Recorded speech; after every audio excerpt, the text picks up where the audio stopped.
Probably my first impression when I moved to New York was work-life balance. When I finished college, I thought that 40 hours a week is pretty normal and common thing. But even in the moving company, I realized that most of the people are expected to work over 70 hours a week.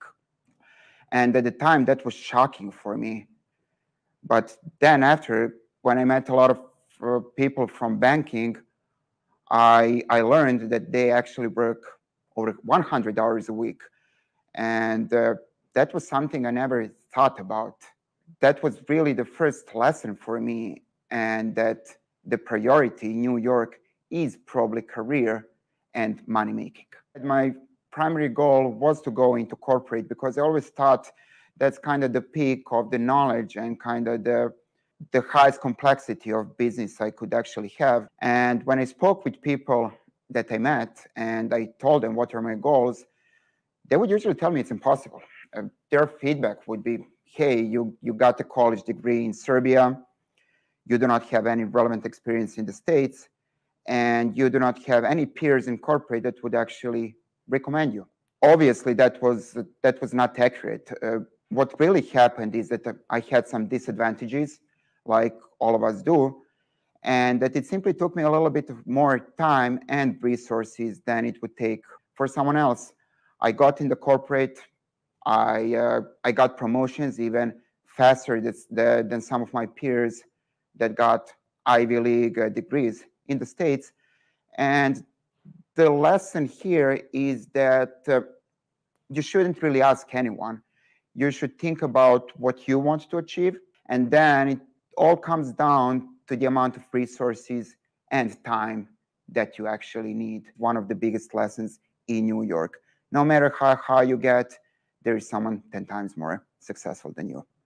Many people think that being an employed and being an entrepreneur is much different, and that you need different skill sets and that you need to do stuff in a different way. I wouldn't really agree. I think that some of the biggest lessons I had were actually from the days of employment, so I will touch some of these now. So language and subculture finesse is something that we will talk the most about. How to greet people, you know, by intuition, you would often shake hands or hug someone or do anything of that nature. But in US, that doesn't have to be the case. I will tell you one anecdote. Like in corporate, I would work with the same people always. And when I would come across someone, they would say, hey, Nenad, how are you today? And I would say, hey, I'm fine. But then I would realize that that person already went. They walked away. They didn't even expect me to give an answer, and they obviously did not wait to listen to my answer. And that's 100% normal.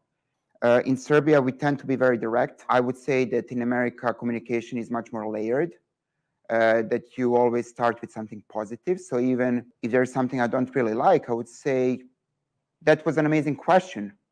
Let me tackle that. And I might not even think that that was a pretty smart question, right?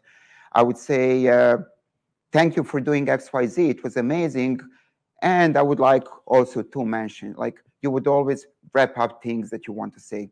Self-advocating and selling results was a huge, huge cultural difference. It's 100% normal to send a weekly email to your manager and say what you achieved. It's 100% normal that you self-advocate yourself in evaluations and even prize yourself. And it's 100% normal to even exaggerate a little bit. Tone of voice, my peers would tell me always do 30% of your normal voice, because that would usually the stage show some kind of an authority, and it would show confidence. So listen their tone of voice. Look for those subtle messages in their communication and kind of see how you can adjust your tone of voice and what you speak to what you actually heard. Remaining calm and respectful was probably one of the lessons I utilized the most. Especially in Serbia, we tend to be a little bit more aggressive with our approach, with our tone of voice and even body language. And in US, that can be understood wrong very often. Regardless of how situation is stressful, regardless of how your views might be different from the views of someone else, remaining 100% calm and respectful was extremely important for me, and it helped me win so many arguments. I had situations where clients would call me and literally yell at me and even say some bad words, where I would reply back with, I 100% understand how you feel. Let me please address concerns that you have. That's something that you need to learn, and being emotionally distanced from the event is something which I learned in corporate and then applied everywhere else. I would say the biggest difference between corporate and small businesses is that in corporate, I was always layering communication. You know, it would take me time to come to the point just because I would need to make sure that the communication is already going well, that I kind of said something nice, and that I found the right words to deliver the message that I want, the same way I'm doing right now. While in the small business, you know, it really depends on your peers. You might have people who simply like to be direct, listen a lot, ask a lot, because you can then learn a lot about your peers, and you might even be surprised about the similarities between yourself and your peer. New York is an extremely diverse environment. We like to say that everyone comes from somewhere. In the essence, everyone struggles, everyone fights, and that's, I think, what makes everyone in New York, in a way, similar. They all look for success, they're all ready to struggle, and they all understand the value of hard work and kind of being honest about it. I read the fact that there are more than 300 languages being spoken in New York. That's huge. That's amazing. You pretty much have every single nationality in New York, but that doesn't necessarily apply to the whole to all of the states. First of all, being multicultural and very diverse is what makes it so unique. Huge capital and money movement, again, very specific to New York, especially when it comes to money movement. That's the core of capitalism. When we needed to get clients in New York, when we wanted to raise our prices, we would always be able to find clients. That wasn't really the case in some smaller places. That's something to keep in mind. What is the standard of living in some Ohio? What is the standard of living in San Francisco? When it comes to building relations, when I spoke to clients in Texas, I would slow down. I would really ask them, hey, how's everything? How's your family? These are difficult times. Is everything fine with them? Just slowing down, kind of talking about some things which are not business related, and then quickly connecting that intro to the topic of your conversation. That applies a lot to private life as well. I mean, if you want to build connections, especially if you want to do it in a meaningful way, you know, in New York, you would spend a lot of time in restaurants and whatnot. In the South, you might do some social activities that would actually connect you to your peers.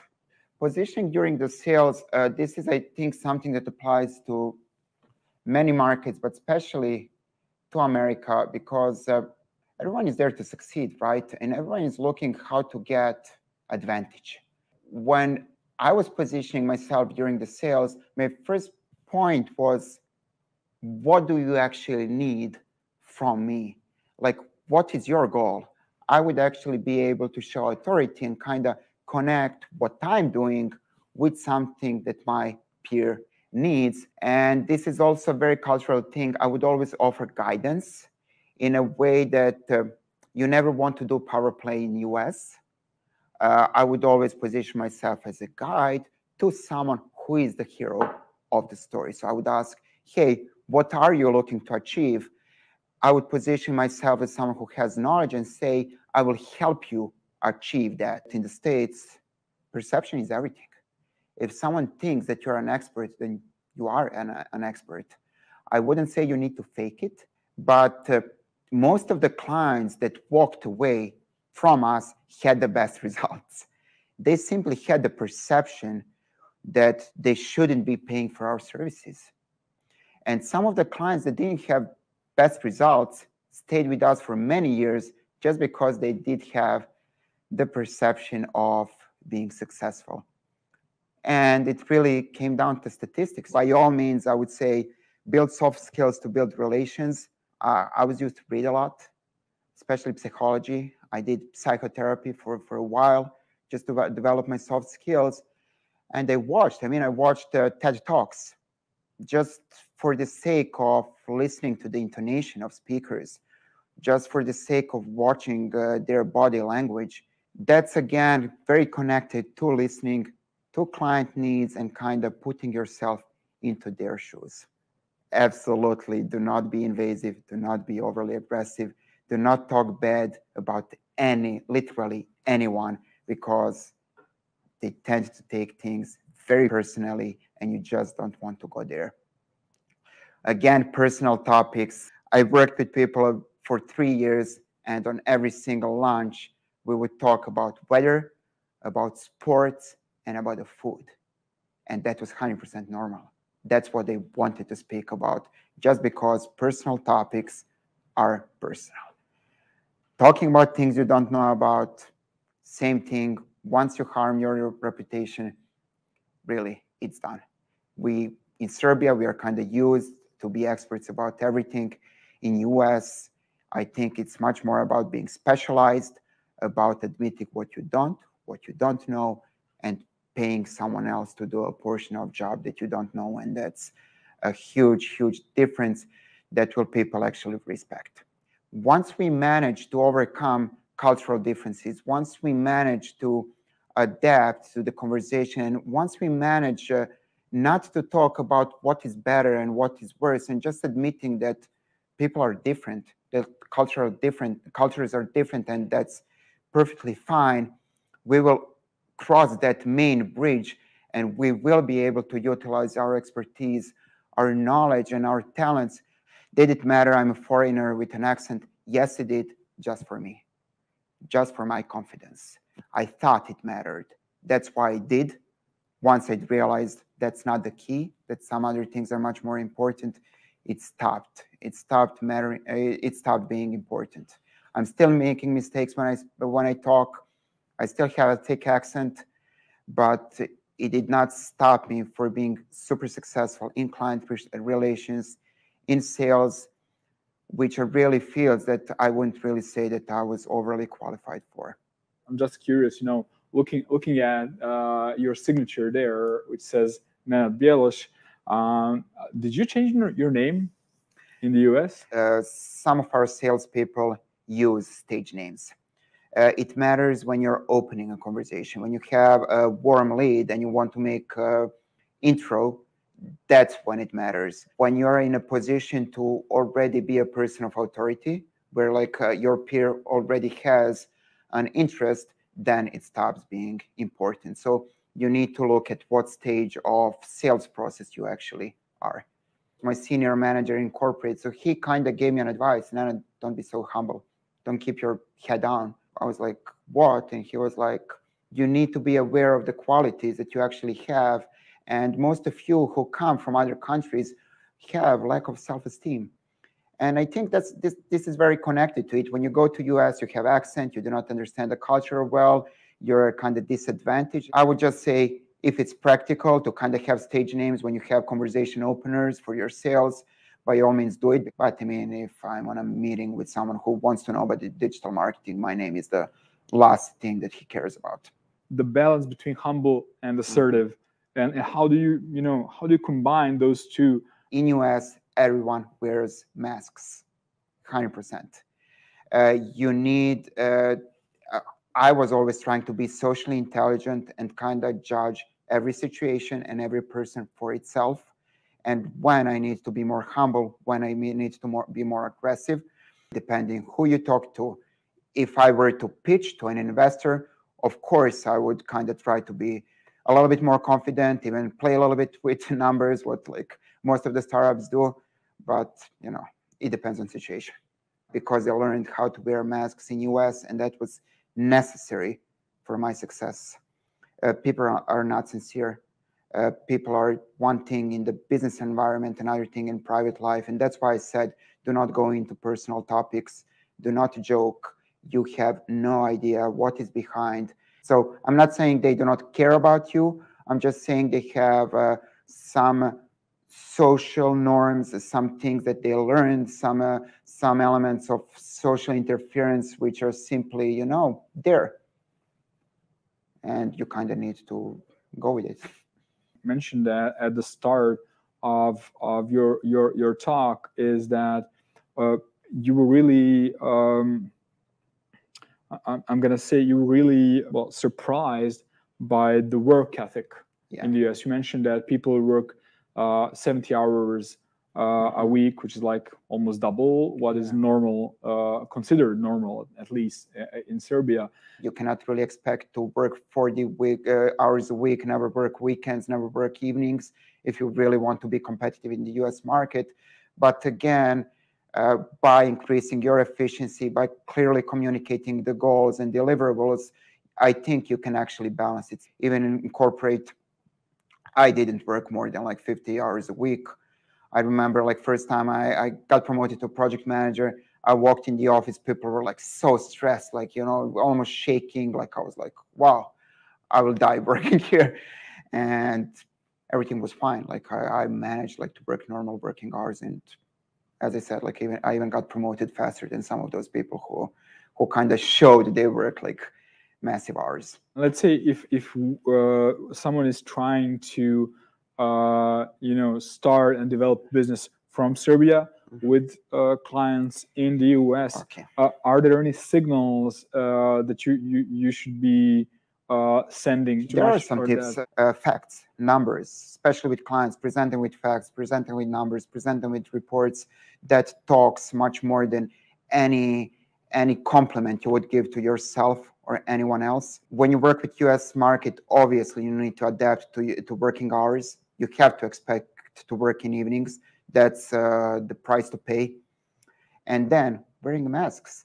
If I see that someone is very like, someone is a micromanager, I will tell them we are here for you 24/7. But I will do everything with setting up processes to prevent them reaching out.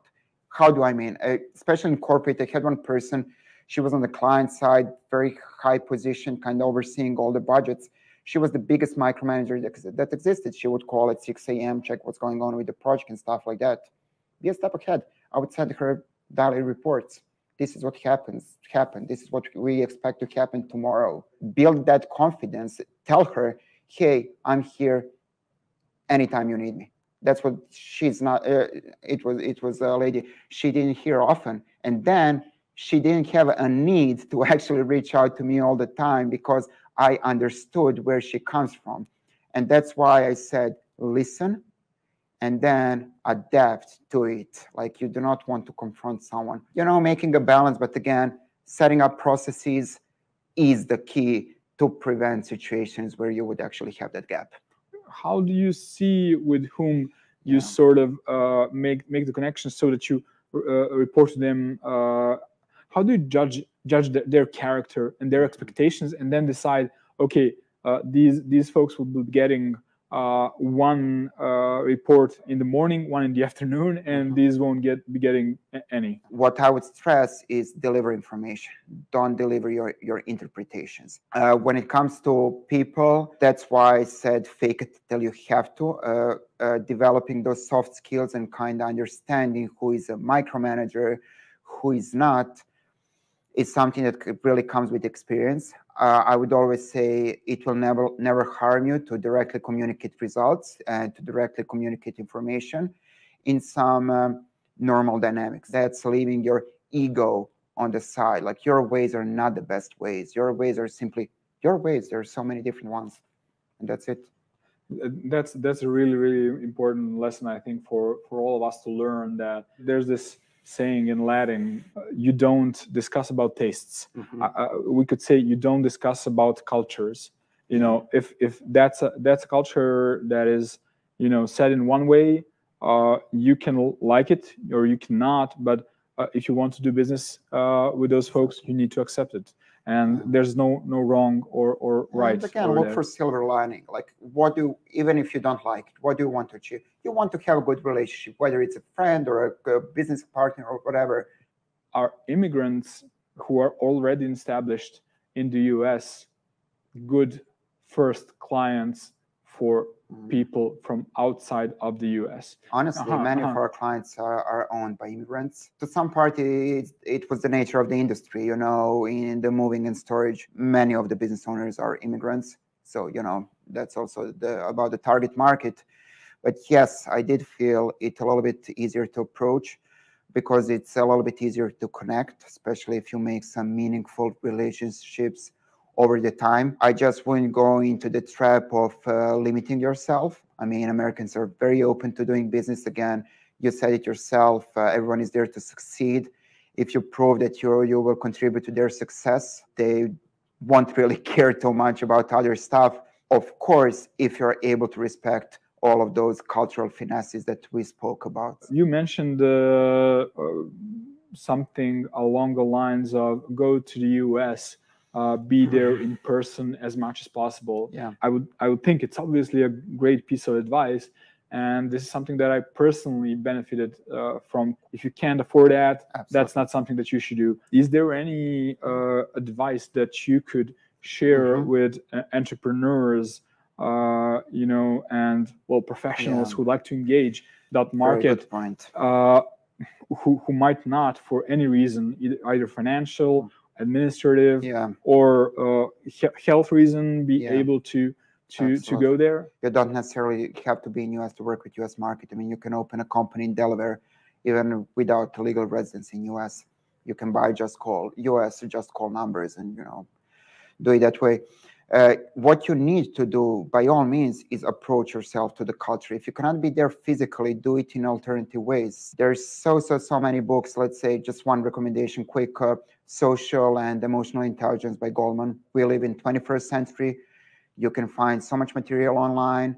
You can read so many great books, but again, get books in English. Get used to those finesses in the language. You know, listen to people speaking English. Try to be in situations where you will speak English, you know, whether over the phone or with your peers. So there are definitely ways to do it, even without being physically present.